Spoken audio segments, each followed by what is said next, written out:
Já, komið sæl. Það var nú nokkuð milt á landinu í dag og svona almennt séð voru hitatölur yfir frostmarki á láglendi og fóru hæst í 8 stig hér á nokkrum stöðum vestanlands.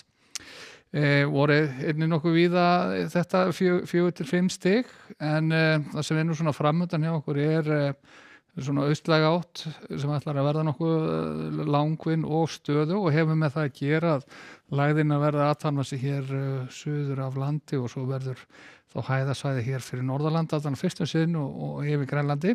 Þannig að það verður svona til þess að gera tilbreytingar lítið veður hjá okkur næstu daga.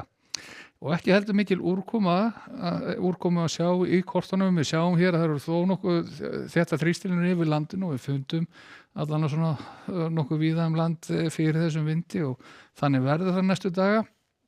En fyrst og fremst að sjá úrkomuflekki á suðaustur og austurlandi og það verður svona áframhaldið hjá okkur.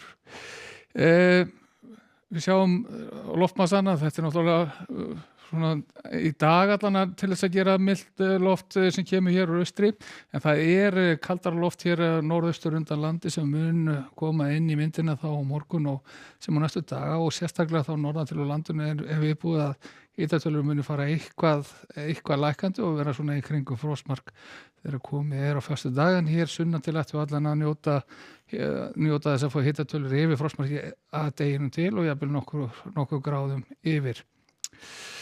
En ef við skrýðum svo hér nær þá sjáum við að það var nú svona nokkuð kröftugur vindur hér með suðurströndinni og jafnvel sums staðar úti við norðurströndina og keyrum hreyfimyndin í gang, sjáum það eru svona gloppur í skýjahulunni norðan til á landinu, skýjað annars að mestu leyti og eins og áður sagði ekki mikil úrkoma í þessu en getur þó verið dágóð þétting hér í fjallendinu suðaustan og austanlands.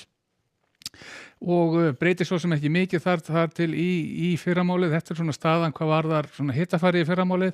Svona þetta 5, 6, 7 stig hér sunnan til en öllu nær frostmarki þeirra norðadregur. Þar verður hins vegar nokkuð bjart veður en dregur nú fyrir þegar komið er suður af jöklum og jafnvel rigning og köflum þó hér suðaustan og austanlands.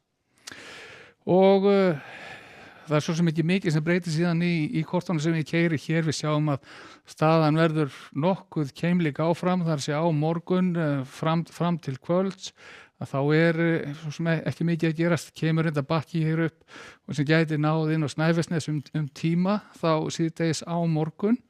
En annað kvöld að þá sjáum við að þetta er nánast mjög svipað kort sem ég sýndi ykkur hér frá klukkan 8 í fyrramálið og þannig að séð skýjað austanvert landið bjartara þegar vestadregur og hámarkshitann að finna hér sunnan til á landinu. Og fram til föstudags að þá breytast hlutir lítið og hægt eins og við sjáum hér. En það geta verið alveg myndalegi strengir í þessu, sérstaklega það sem að austanáttin stendur af fjöllum og á föstudagsmorgun verður staðan á þessa leið. Við sjáum að hitinn er svona almennt séð í kringum frostmarkið þá norðan til á landinu og svona aðeins farið að dala hér sunnan til þá hann farið væntanlega í þetta 3-4 stig. Heilt yfir bjart veður víða vestanvert landi en svona þyngra yfir þegar austadregur og lítilsháttar úrkoma enn þar á ferð austan til á landinu. Og síðan þegar líður á föstudaginn og hallar að kveldi þá sjáum við að þetta verður svona nokkuð veginn svipað áfram. Kemur þó bakki hér svona heldur nær á suðurströndinni, það herðir á vindi en öðru litla breytingar og við sjáum það í kortum þá fyrir næstu daga. Hér er föstudagskvöld og síðan förum við áfram þá yfir á laugardag, áfram þétta þrýstilunur, áfram austlæg átt hjá okkur, fáum svona 4-5 stig hita suðvestan til en annars þar verður hiti í kringum frostmarkið og síðan á sunnudaginn þá er þetta svona nokkuð á svipuðum nótum. En við förum betur yfir þetta loknum 10 fréttum. Verið sæl.